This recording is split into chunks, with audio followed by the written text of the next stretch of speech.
In the damp grey halls of 14th-century Westminster, the air hung heavy with the scent of guttering beeswax and ancient secrets.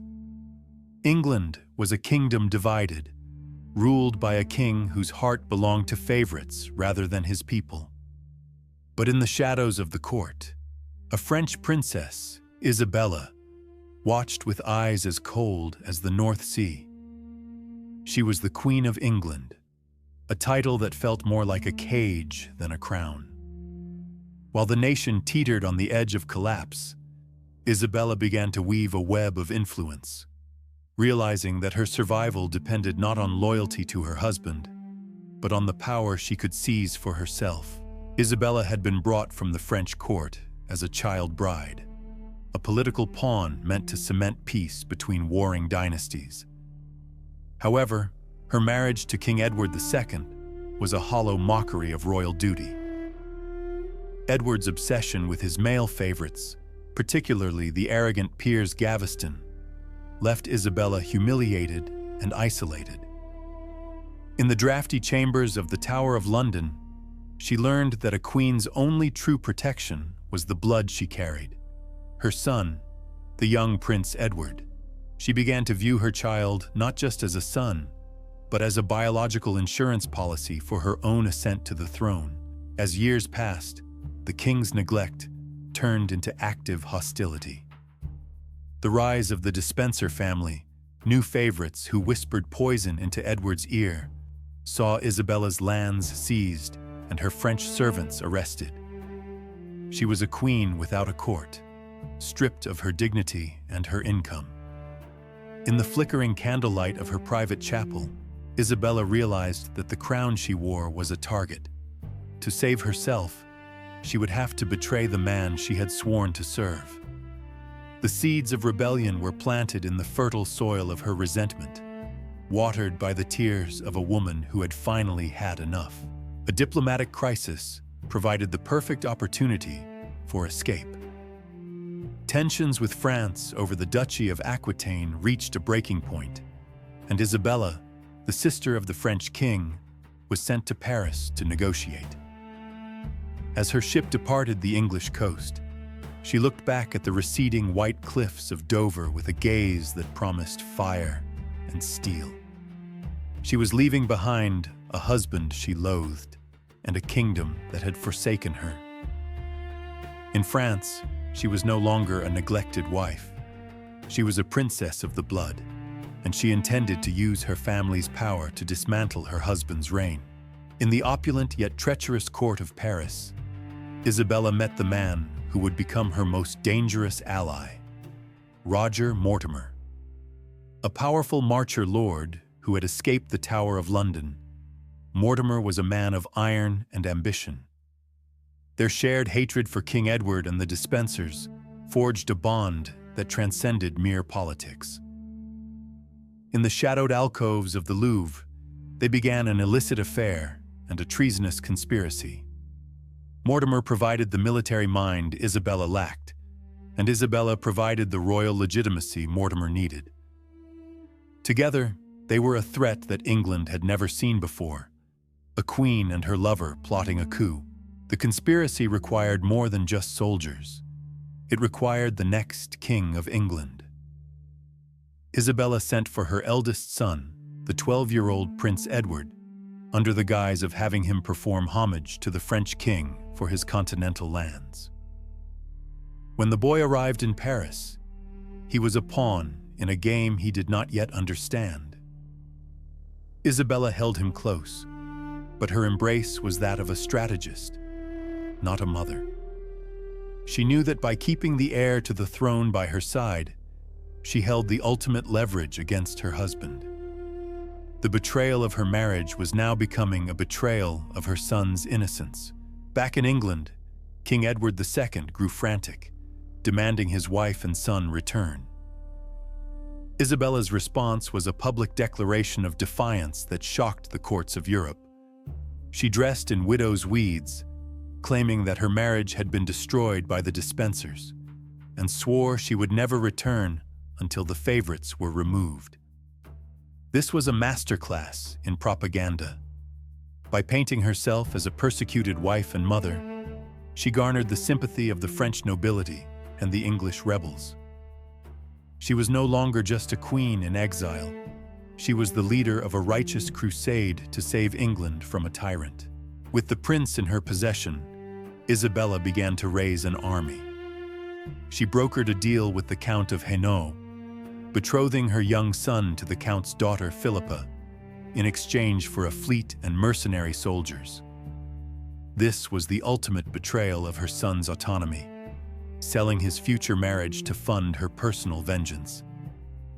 The young Edward watched as his mother negotiated his life away, surrounded by the clank of armor and the sharpening of swords.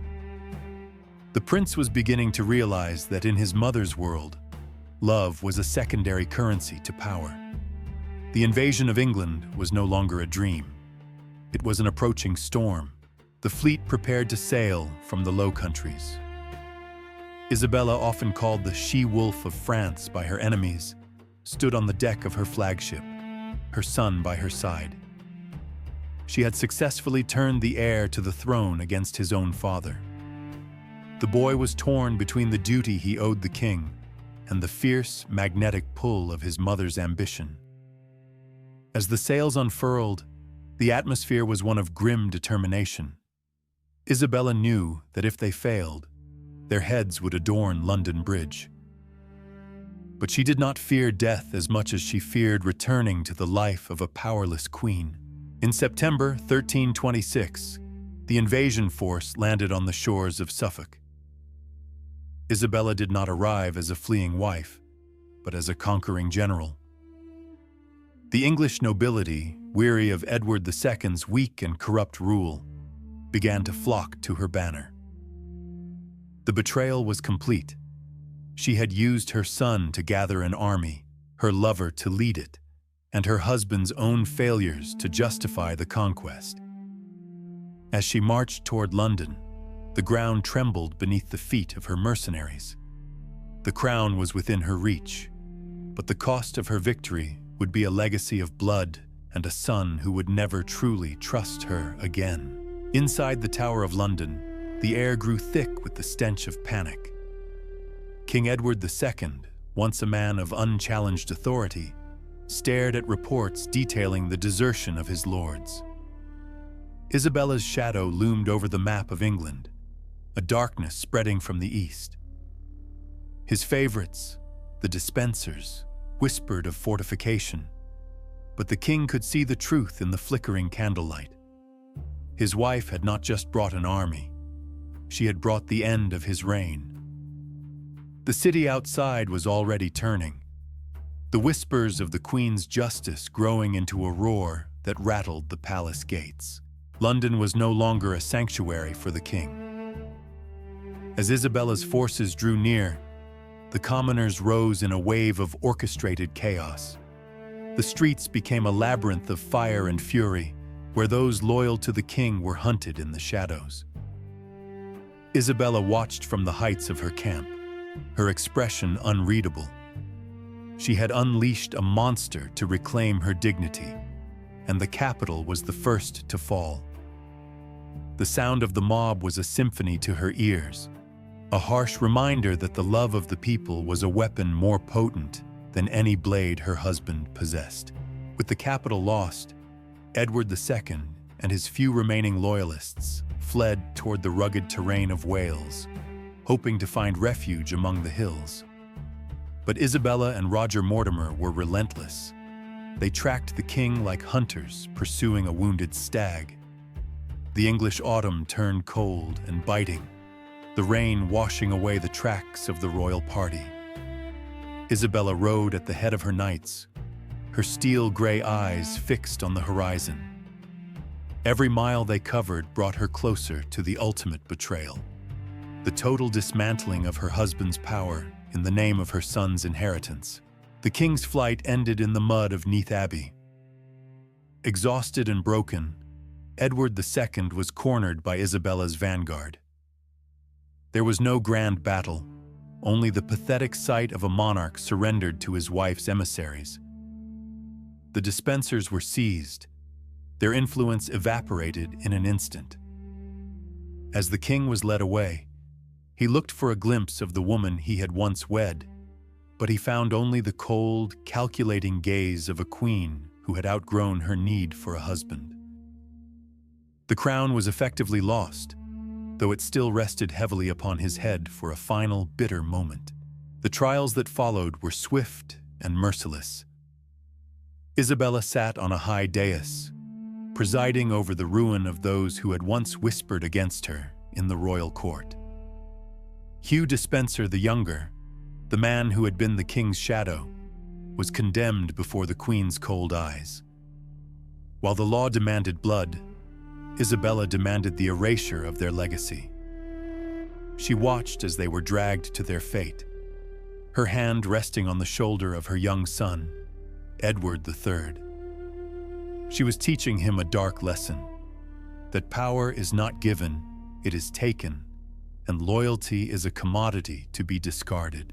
In January 1327, the final blow was struck. A parliament summoned by Isabella declared that the king was no longer fit to rule. In a dimly lit chamber at Kenilworth Castle, Edward II was forced to face a delegation of his own subjects. They presented him with a choice: abdicate in favor of his son, or see the crown leave his bloodline entirely. The king wept as he looked at the document of surrender. Behind the curtain, Isabella waited, the true architect of this constitutional murder. The seal was pressed into the wax, and the reign of Edward II officially crumbled into history. Young Edward III was now king in name, but he was a prisoner of his mother's ambition. At 14, he was crowned in Westminster Abbey, a ceremony cloaked in the incense of tradition, but stained by the reality of usurpation. As the heavy crown was lowered onto his head, he felt not the weight of gold, but the weight of his mother's expectations. Isabella stood just behind him, her presence a constant shadow. He saw the way the nobles looked at her, with more fear than they had ever shown his father. The boy king realized then that he was merely a shield for her rule. With the boy on the throne, Isabella and Roger Mortimer became the unofficial masters of England. They shared a bed and a council chamber, their grip on the realm tightening with every passing day. The nobility, who had once hailed Isabella as a liberator, now whispered of a new tyranny. Mortimer grew arrogant, wearing royal robes and seizing lands with impunity. Isabella, blinded by her newfound freedom and the warmth of her lover's embrace, failed to see the resentment festering in the heart of her son. The betrayal of a husband was complete, but the betrayal of a son was just beginning. In the damp corridors of Berkeley Castle, the deposed King Edward II remained a dangerous ghost of the past. As long as he lived, Isabella's position was precarious. Rumors of plots to free him swirled through the winter air. Isabella's letters to his jailers were cryptic, filled with double meanings that spoke of removing the burden.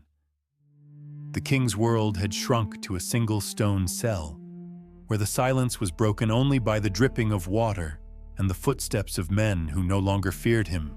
The mystery of his final days began to take root in the shadows of the castle walls. Isabella now stood at the pinnacle of her power, the she-wolf of France, who had successfully dismantled a monarchy. She walked the halls of the palace with the confidence of a conqueror, her son following 3 steps behind. However, the air in the court was changing. The young Edward III was no longer the frightened boy who had watched his father's fall. He was observing, learning, and waiting. Isabella had taught him how to betray a king, and as he watched his mother and Mortimer rule in his name, he began to realize that his first act as a true king would have to be his mother's downfall. Roger Mortimer's influence had surpassed all reason. He now behaved as if the crown rested upon his own brow, claiming lands and titles with a greed that unsettled the established nobility. He often ignored the young king in open court, making decisions without even a glance at the boy. Edward III, now 18, stood silently by the throne, his jaw tight. He saw how his mother, Queen Isabella, gazed at Mortimer with a devotion that blinded her to the peril they were creating. The court, once a place of order, was now a den of sycophants and spies. Discontent began to ferment in the dark corners of London.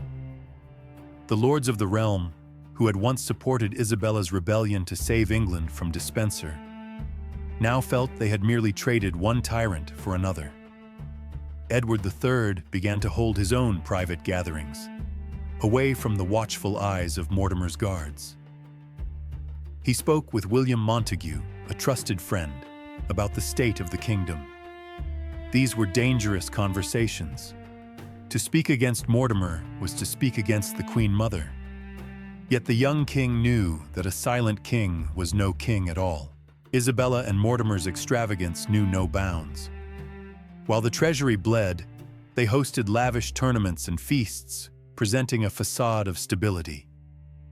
Isabella, once the beloved she-wolf who liberated the people, was now seen as a woman who had forgotten her duty in favor of her lover's ambitions. The commoners whispered that she had sacrificed her husband and now suppressed her son. Every jewel she wore was a symbol of the crown's debt. Edward watched the finery with a growing disgust, realizing that his mother's legacy was becoming a stain on his own future. Mortimer's paranoia grew alongside his power. He stationed his own men-at-arms throughout the palace, effectively placing the young king under house arrest.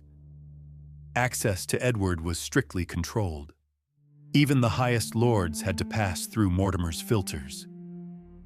This wall of guards was meant to protect their grip on power, but it only served to isolate them further.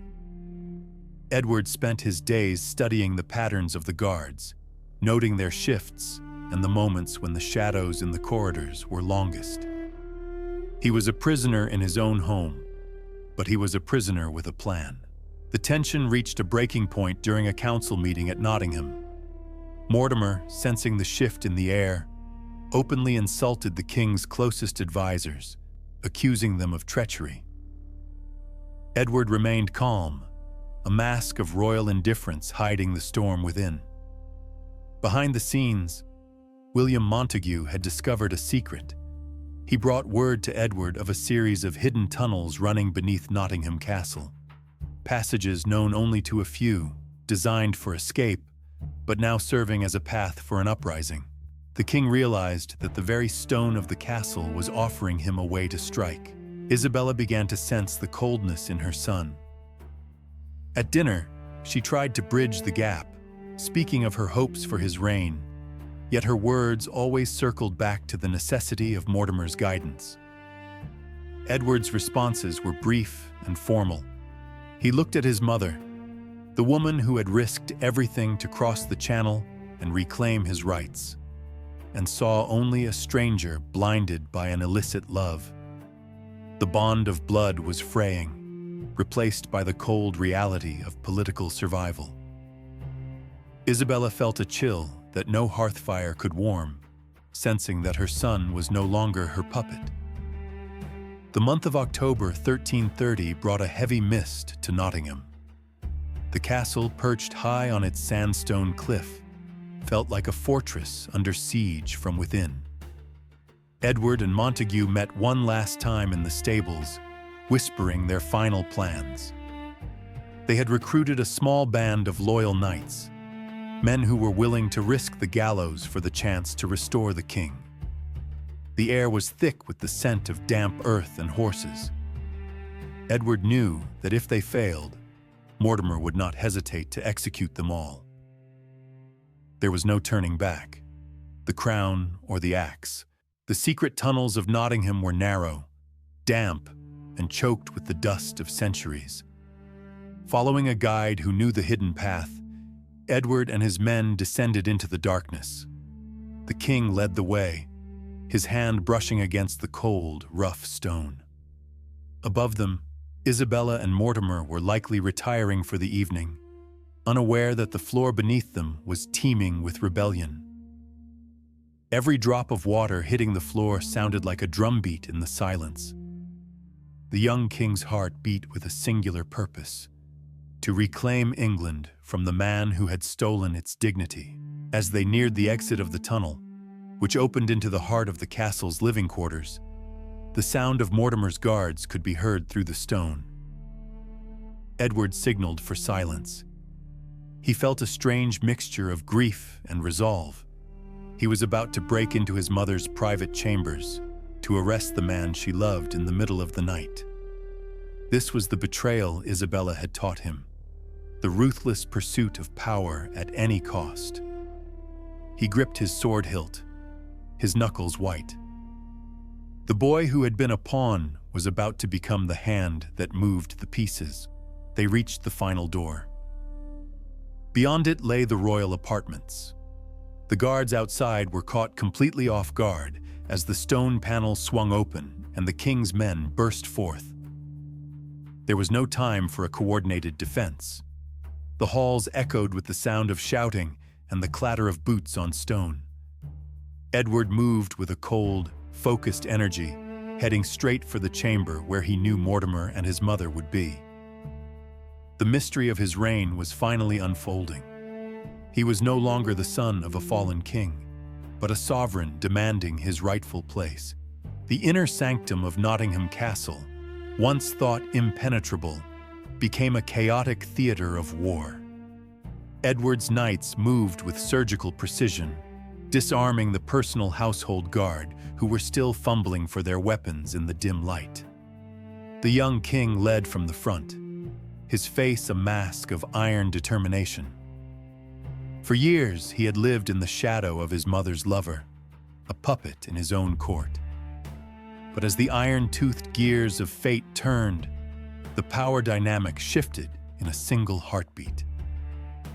The halls were thick with the smell of damp stone and the heavy air of an ending era.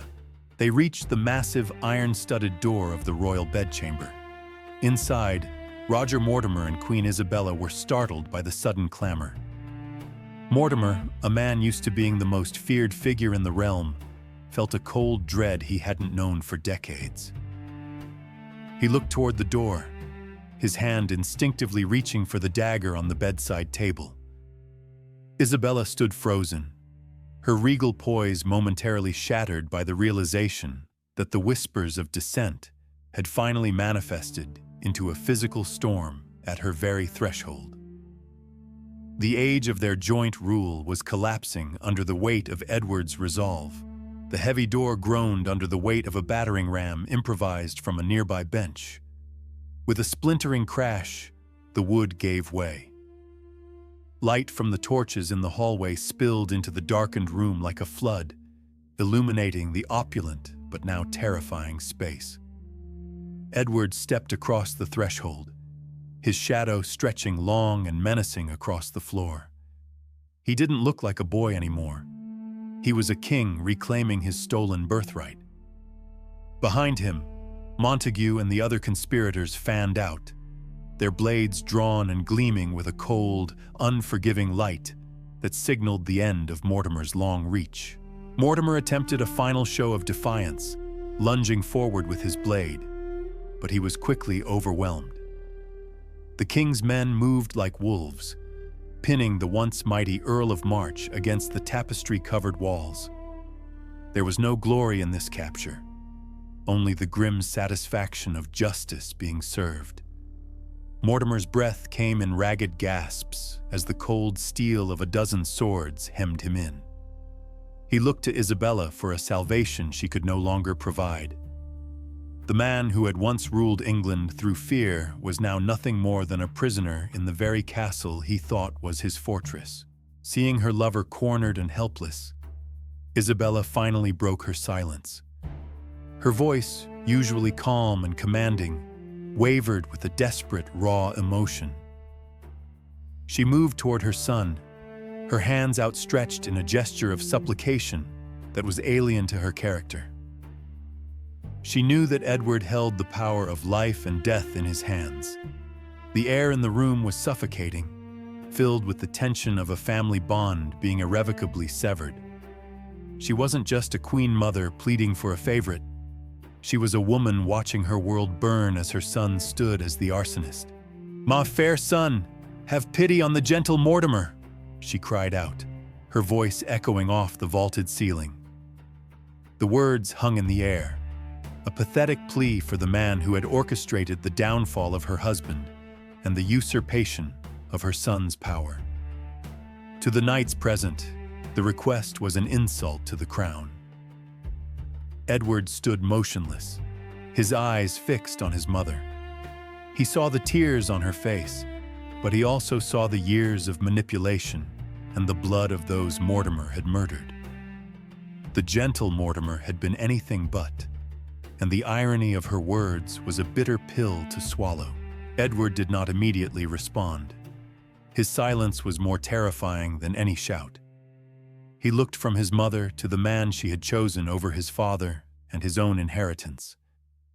The weight of the crown felt heavy on his brow, though he did not yet wear it. In that silence, the transition of power was completed. He was no longer a child to be managed or a son to be coddled. He was the King of England, and the mercy his mother sought was a luxury the realm could no longer afford. He signaled to his men to proceed with the arrest, his heart hardening against her. Mortimer was dragged from the chamber, his boots scuffing against the stone floor. The guards showed him no deference, treating him as the traitor the king had declared him to be. As he was pulled through the doorway, his eyes met Edward's one last time, a gaze of realization that the game was truly over. Isabella collapsed to her knees, her silk robes pooling around her like a shroud. The shadows in the room seemed to deepen, swallowing the remnants of her influence. The corridor outside was alive with the sound of steel and shouting, marking the definitive end of the regency. Isabella was left in the chamber, guarded but alone. The grandeur of her surroundings now felt like a gilded cage. She had played the most dangerous game in the history of the English court, and for a time, she had won everything. But her betrayal of her own son had been her undoing. She listened to the receding footsteps of the men taking her lover to his doom. The silence that followed was heavy with the weight of her choices. She had sacrificed her reputation, her husband, and ultimately her son's love for a power that had vanished in a single night of fire and steel. Throughout Nottingham Castle, and soon throughout all of England, the word spread like wildfire. The king had taken control. Edward III stood on the ramparts as the sun began to peek over the horizon, casting a cold, gray light over the kingdom. The long night of Isabella and Mortimer's rule was over. He ordered the council to be summoned and the gates to be secured. There would be trials and there would be executions, but above all, there would be order. The mystery of the king's passivity was solved. He had been waiting for the perfect moment to strike, and now he was truly king. The atmosphere within Nottingham Castle shifted from one of chaotic rebellion to the rigid structure of a military occupation. Edward III, no longer the puppet prince but a sovereign in command, directed his loyal guards to purge the inner sanctum of Mortimer's remaining influence. Every corridor was scoured, and every loyalist to the Earl of March was disarmed and detained. The young king's presence was a physical weight in the cold stone halls, his voice steady as he issued orders that would reshape the governance of England before the sun fully cleared the horizon. The era of the Regency was dead. Roger Mortimer, once the most powerful man in the realm, was dragged from his chambers not as a lord, but as a prisoner of the crown. His silk robes were stained with the dust of the struggle, and his hands were bound in heavy iron shackles that bit into his wrists. The arrogance that had defined his rule vanished, replaced by a haunting realization of his impending fate. As he was led through the great hall, the very men who had once bowed to him now stood in silent judgment, their faces illuminated by the harsh, cold morning light filtering through the high, narrow windows. Isabella was confined to her private quarters, a gilded cage that felt increasingly like a tomb. She paced the length of the room, the rustle of her heavy velvet gown the only sound in the suffocating silence. The power she had wielded so ruthlessly for years had evaporated in a single night of steel and betrayal. She looked at the door, guarded now by men who took orders only from her son. The betrayal stung, not because she had lost her lover, but because she had lost her grip on the throne she had sacrificed everything to protect, including her own honor. Word of the coup at Nottingham spread with impossible speed, traveling via muddy roads and whispered conversations in tavern corners. In London, the bells of St. Paul's began to toll, a somber sound that signaled a monumental shift in the winds of power. The citizenry, long oppressed by the heavy taxes and perceived scandals of the Mortimer regime, greeted the news with a mixture of relief and trepidation. A new king had risen, but the scars of the previous decade remained deep. The people watched the gates of the tower, wondering who would be brought to face the king's justice. In a secluded solar, the king's scribes began the arduous task of cataloging the crimes of Roger Mortimer. The scratch of quills against parchment was the only sound as they transcribed the depositions of those who had witnessed his overreach. The charges were numerous: the murder of the late King Edward II, the misappropriation of royal funds, and the subversion of the king's authority.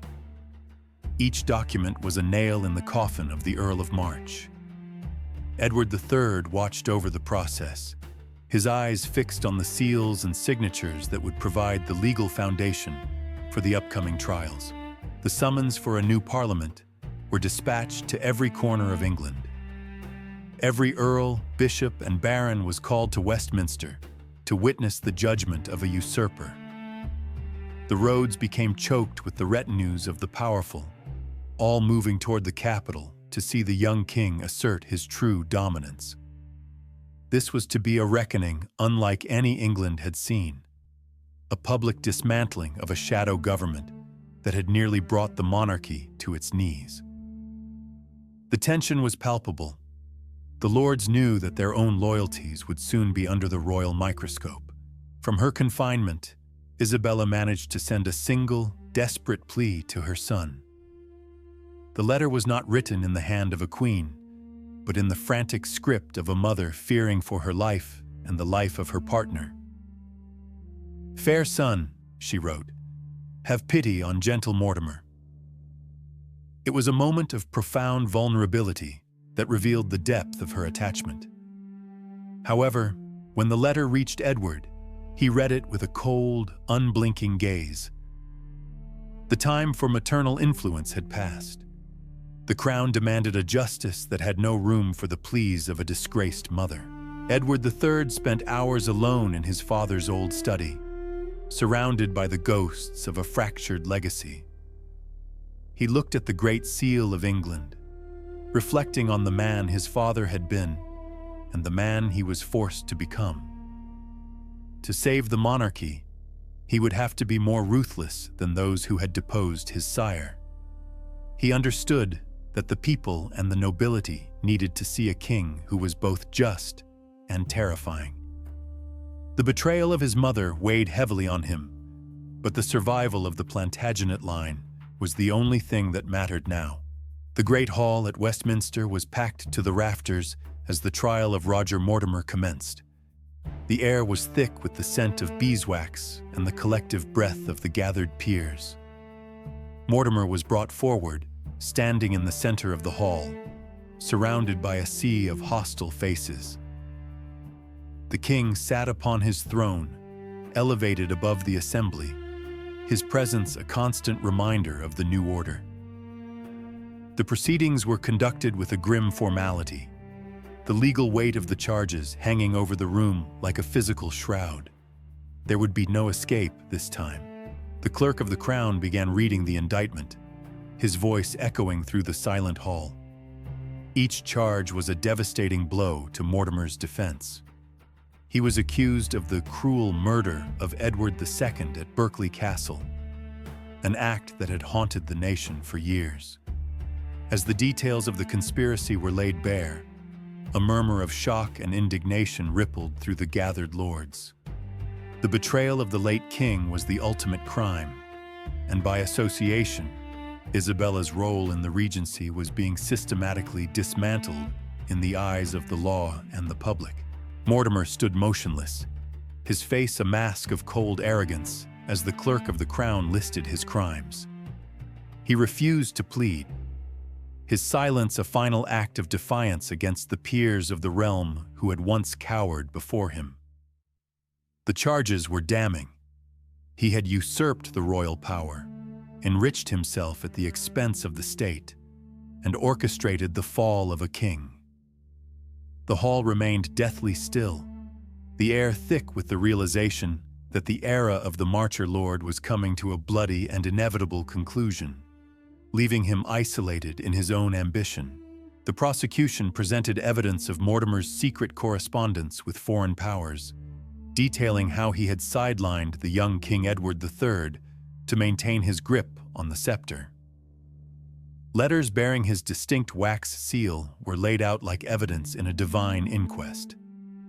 The court listened in rapt silence as it was revealed how Mortimer had manipulated the royal treasury and redirected the nation's wealth into his own private coffers.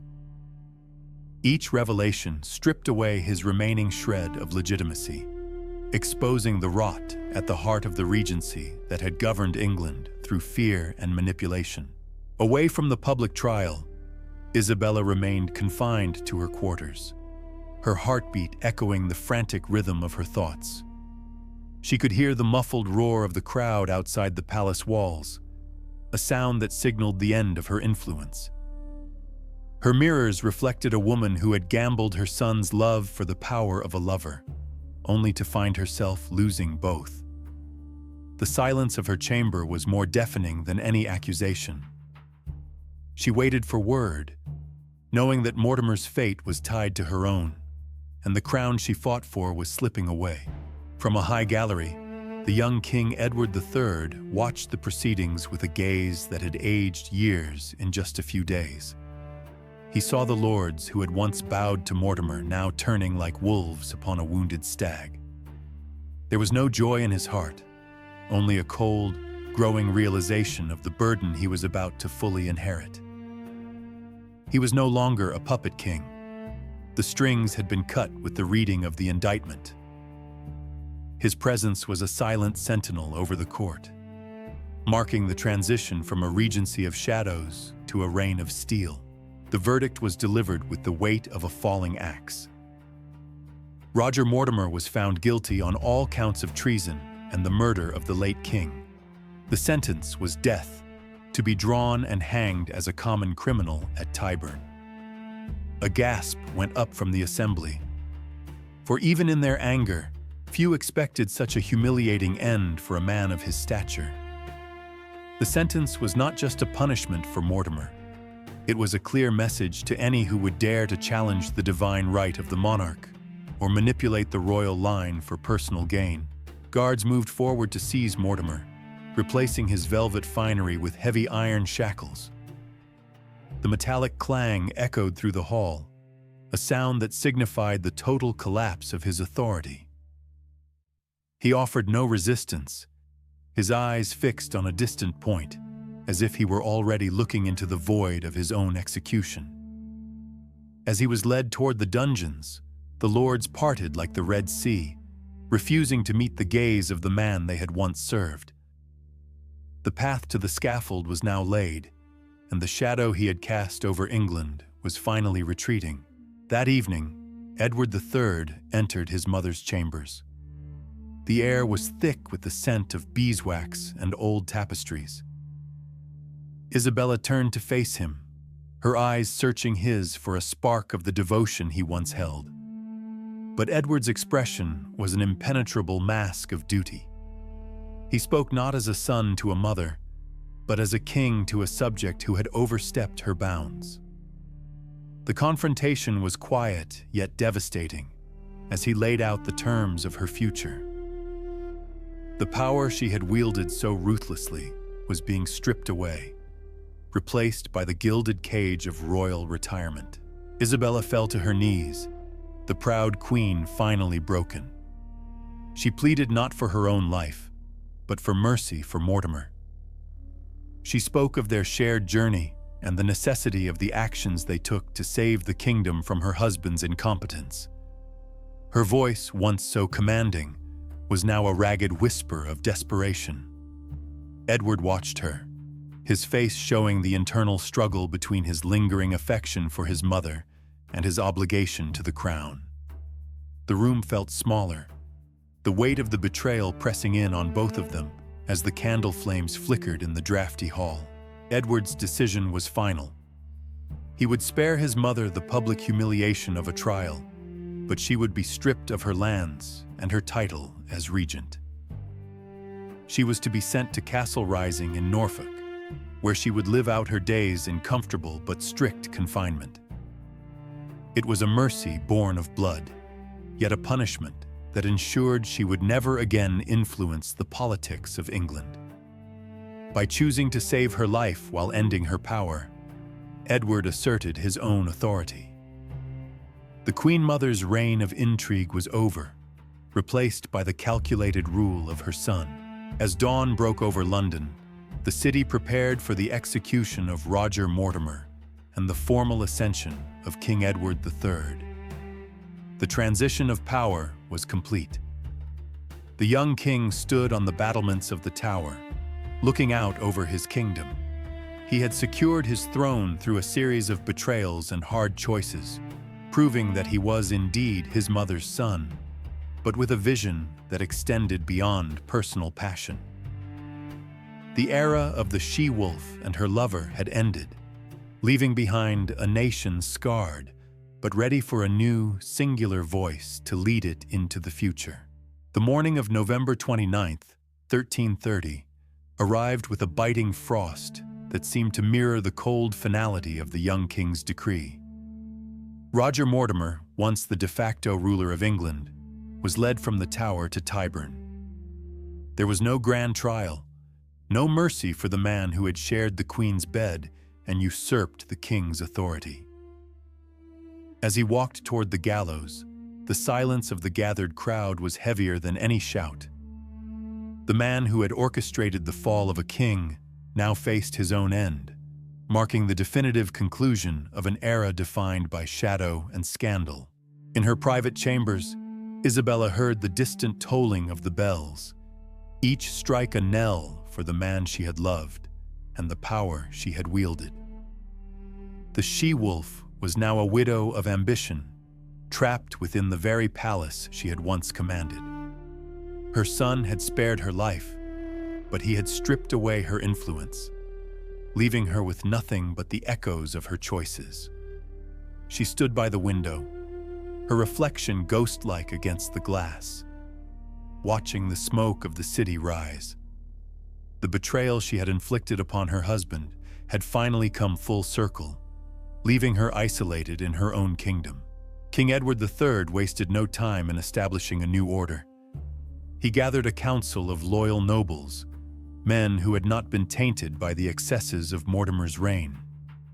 The young monarch's voice was firm, his gaze unwavering as he laid out his vision for a united England.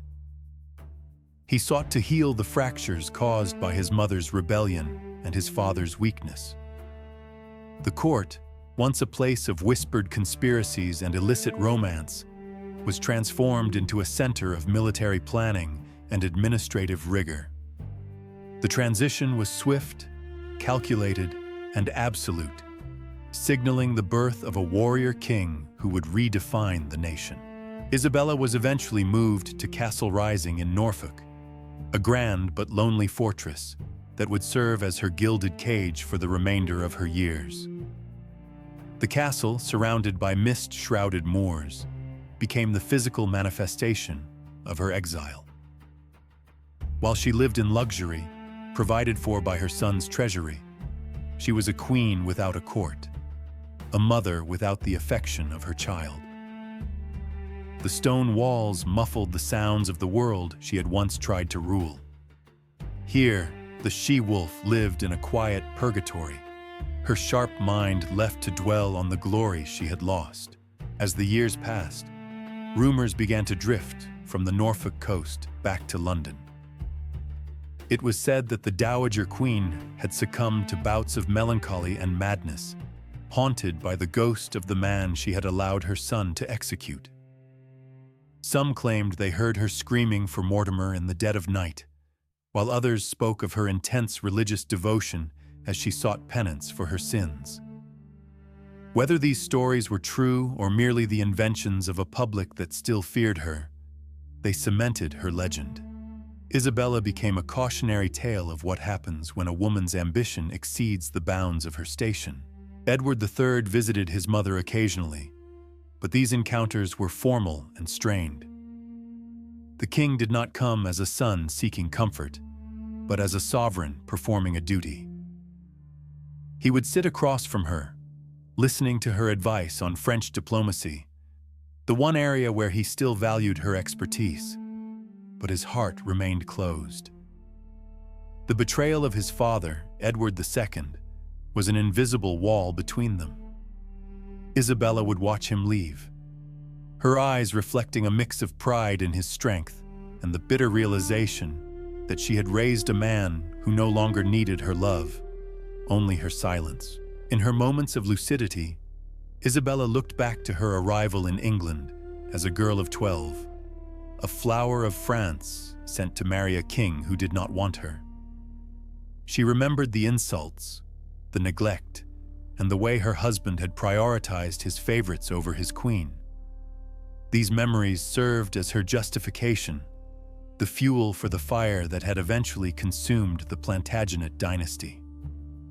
She had been a victim before she became a predator, a realization that flavored her solitude with a touch of tragic defiance. She had played the Game of Thrones with more ruthlessness than any man of her time. The chroniclers of the age began to pen the history of Isabella's reign, and they were not kind. She was branded the she-wolf of France, a term that would haunt her legacy for centuries. They wrote of her adultery, her cruelty, and her betrayal of the crown, often ignoring the impossible position she had been placed in. To the historians, she was the villain who had broken the divine right of kings. Isabella, aware of how she would be remembered, spent her final days commissioning prayers for her soul and for the soul of the husband she had helped destroy, attempting to rewrite her ending in the eyes of God.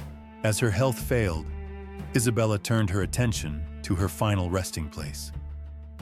She requested to be buried in the Greyfriars Church in London, and in a final startling act of symbolic penance, she asked that the heart of her murdered husband, Edward II, be placed upon her breast within her coffin. Even in death, she sought to bind herself to the man she had betrayed, perhaps hoping that this gesture of reconciliation would finally grant her peace.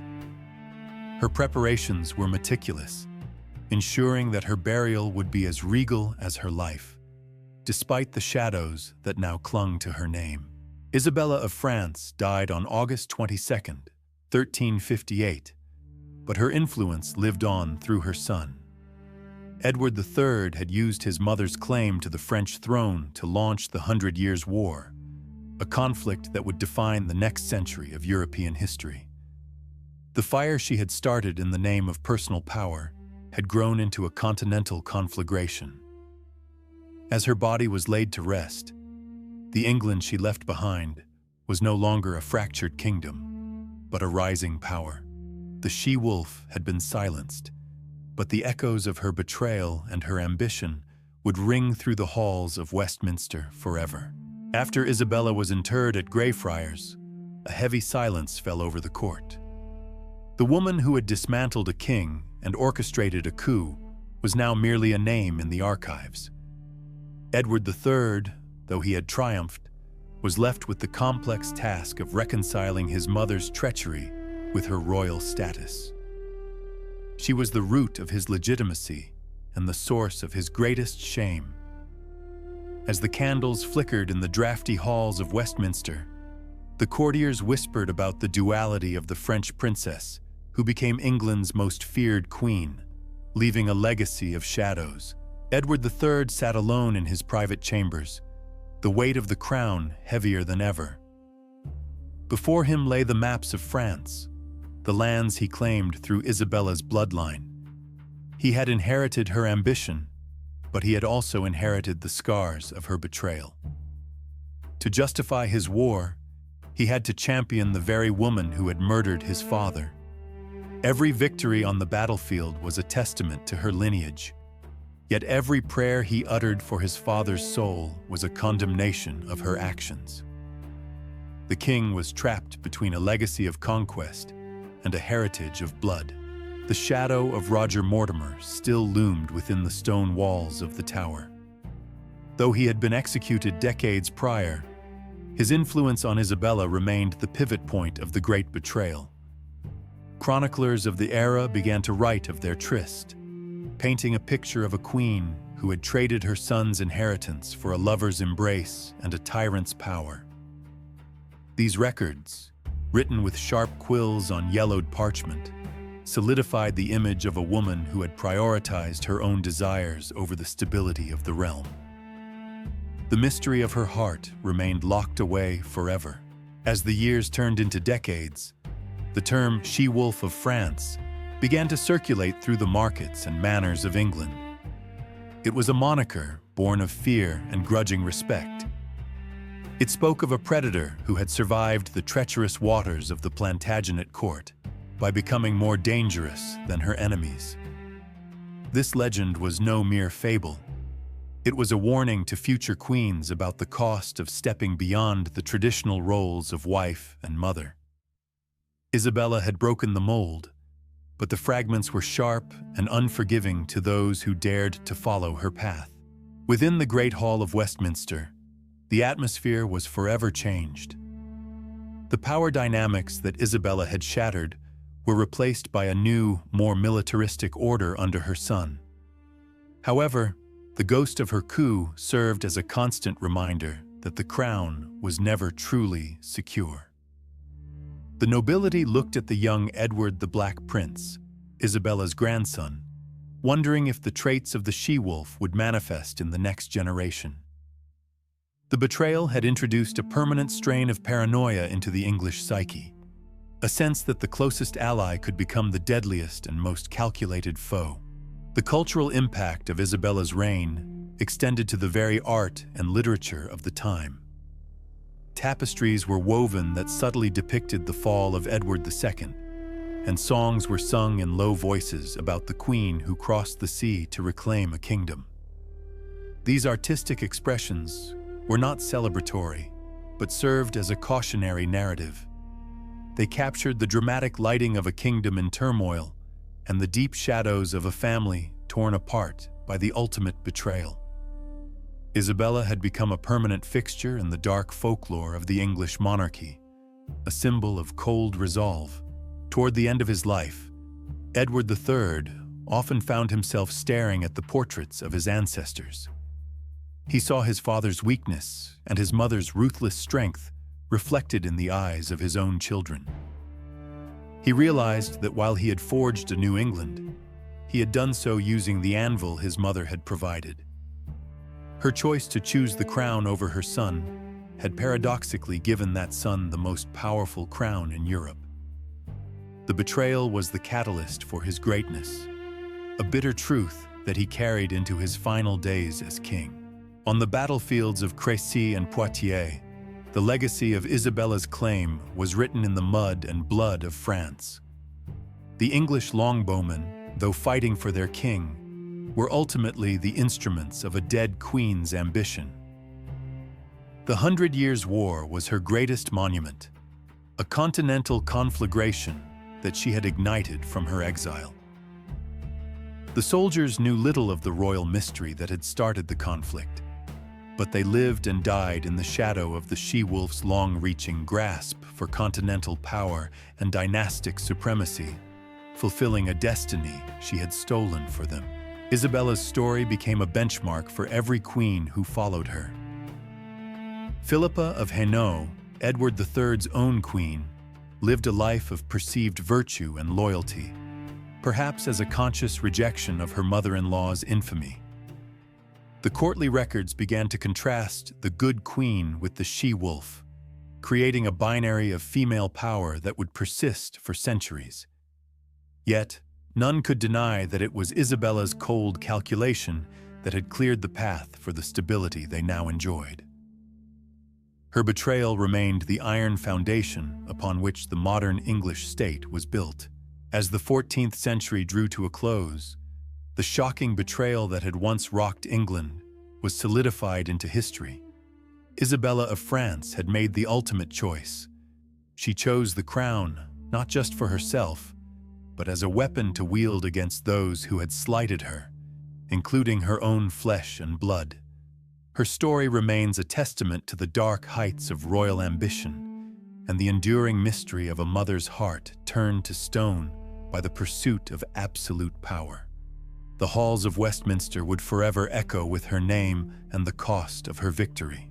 In the twilight of her influence, Isabella moved through the drafty halls of her estates with the chilling grace of a monarch who had outlived her own welcome. The court she had once dominated with a flick of her wrist now whispered behind heavy oak doors. While the crown she fought for sat firmly on her son's head, the distance between mother and child grew into a chasm of silence. She remained the architect of a New England, yet she was increasingly a prisoner of the very power she had seized through bloodless betrayal and calculated iron will.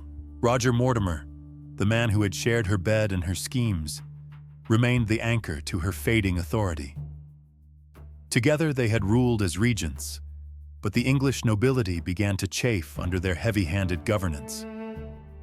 The memory of the deposed King Edward II still haunted the halls, a ghostly reminder of the high cost of their ascension. Isabella watched as the lords of the realm gathered in secret, their loyalty shifting toward the young Edward III, who was no longer the malleable child she had once used as a political pawn. Young Edward III, now reaching the age of majority, felt the weight of his mother's shadow pressing down upon his reign. He saw how Mortimer and Isabella controlled the treasury and the military, leaving him a king in name only. The betrayal he had witnessed against his father now brewed within his own heart, but directed toward those who claimed to protect him. In the hidden corners of Nottingham Castle, the young king began to weave his own web of intrigue, seeking to reclaim the sovereignty that was rightfully his by birth and by law. The tension reached a breaking point in October 1330. Isabella and Mortimer had retreated to the formidable walls of Nottingham Castle, believing themselves secure behind stone and steel. They were unaware that a secret passage existed, a tunnel through the rock, known only to a few loyal to the young king. As Isabella retired for the evening, her mind occupied by the administrative duties of the state, the sound of boots echoed through the hidden corridors. The betrayal she had mastered was now being turned against her by the very son she had elevated. The confrontation was swift and brutal in its efficiency. Edward's loyalists burst into the Queen's chambers, swords drawn and eyes filled with the fire of revolution. Mortimer was seized despite his desperate struggle, his power evaporating in a single heartbeat. Isabella, her composure shattered for the first time in years, cried out to her son, pleading for the life of her lover. "Fair son, have pity on the gentle Mortimer," she wailed, her voice echoing through the cold stone room. But the young king stood resolute, his heart hardened against his mother's entreaties. Mortimer was taken to the Tower of London, and soon after, to the gallows. His execution marked the definitive end of Isabella's reign as the power behind the throne. Edward III had finally stepped into his own light, casting his mother into a long, permanent shadow. The betrayal was complete. The son had overthrown the mother, just as the mother had once overthrown the father. Isabella was stripped of her lands and her vast wealth, forced to face the reality of a life without the political machinery she had spent decades perfecting. Exiled to Castle Rising in Norfolk, Isabella found herself in a gilded cage. Though she was provided for with a generous allowance, she was no longer permitted to influence the affairs of state. The woman who had once navigated the treacherous waters of the French and English courts was now relegated to the quietude of the countryside. She spent her days in prayer and reflection, the silence of the castle walls a constant reminder of the voices she had silenced and the family she had broken in her pursuit of the crown. As the years stretched into decades, the legend of the she-wolf of France began to take root in the English psyche. Scribes and chroniclers wrote of her beauty and her cruelty in equal measure, painting a portrait of a woman driven by an insatiable hunger for control. Isabella became a cautionary tale, a figure of dark fascination who had crossed every moral boundary for the sake of a title. Her son visited her occasionally, maintaining the outward appearance of filial duty, but the warmth of their relationship had long since been extinguished by the cold reality of their shared history. In her final days, Isabella's mind often wandered back to the girl who had arrived from France to marry a king she did not know. She saw the faces of those she had betrayed, Edward II, the Despensers, and finally, the son who had inherited her ambition, but not her affection. The physical toll of her life's battles was visible in every line of her face. She had won the crown, but as she looked around her empty chambers, she realized she had lost the very legacy she had hoped to build through her bloodline. Isabella of France died in November 1358, dressed in the habit of the poor Clares, perhaps seeking a final penance for a lifetime of calculated sins. She was buried in the Greyfriars Church in London, and legend says she was laid to rest with the heart of her murdered husband, Edward II, placed upon her chest. It was a final, cryptic gesture from a woman whose motives remained an enigma to the very end. The betrayal that shocked England was buried with her, leaving behind a crown that would continue to be fought over for centuries to come. As the dust settled in the Greyfriars Church, the era of the she-wolf officially transitioned from living memory to silent history. The stone slab over Isabella's grave served as a final barrier between her turbulent life and the world she had reshaped through iron will and cold calculation. Though she was gone, her presence lingered in the halls of Westminster and the battlefields of France. Edward III, now a seasoned monarch, stood in the shadow of her ambition, a king forged in the fire of his mother's ruthless pursuit of power and her ultimate betrayal of his trust. The reign of Edward III would be defined by the very claim Isabella had secured with such ferocity. Her bloodline provided the justification for the 100 Years' War, a conflict that would tear through Europe for generations. In his private moments, the king likely reflected on the woman who had both crowned him and tried to control him. She had taught him the harsh realities of kingship, that loyalty was a luxury and that the throne demanded everything, even the bonds of family. The crown sat heavy on his brow, a constant reminder of the high price Isabella had paid. History is written by the victors, but it is also shaped by the whispers of the discontent. Chroniclers of the age struggled to reconcile Isabella's roles as a pious queen, a vengeful wife, and a scheming mother. In the scriptoriums of England, monks dipped their quills in ink to record her deeds, their words often colored by their own fears of powerful women. They captured the image of a queen who dared to step outside the bounds of her gender, painting a portrait of a woman who was as much a monster as she was a monarch. Her legacy forever stained by intrigue. The betrayal of her son was not merely a family dispute.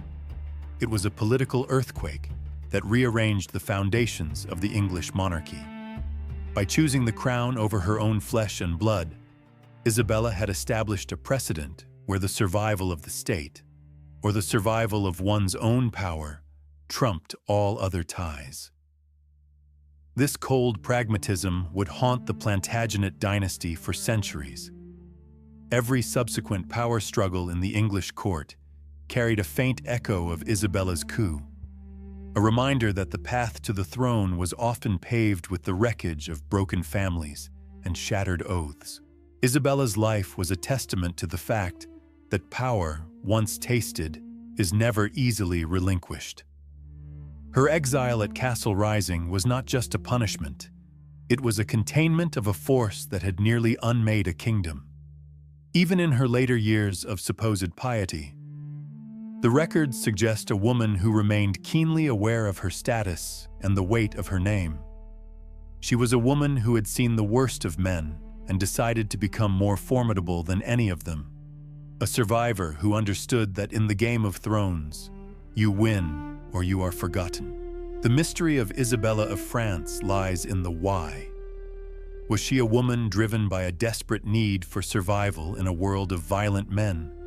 Or was she a sociopath fueled by a boundless ambition? Historians continue to debate her motives, searching through fragments of letters and accounts for a glimpse of the real woman behind the crown. Her story remains one of the most shocking in British history because it challenges the fundamental belief in maternal instinct. She did not just lead an army against her husband, she risked the life and legacy of her own child.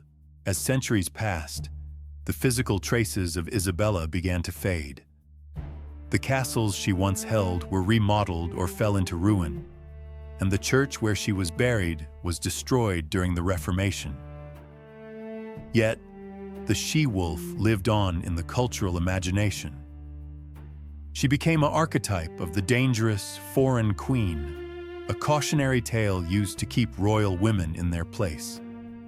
But beneath the layers of myth and misogyny lies the reality of a woman who played the most dangerous game in the world, and for a time, held the fate of two nations in her hands. The crown of England, which Isabella so desperately coveted, survived the chaos of her reign. It passed from head to head, often through blood and betrayal, as if the spirit of her ambition had infected the very gold of the circlet. Each monarch who wore it faced the same agonizing choices she did, between duty and desire, between family and the state.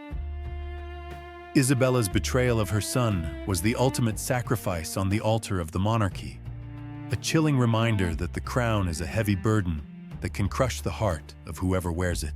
In the end, Isabella of France remains an enigma, a woman of contradictions who defied every expectation of her time.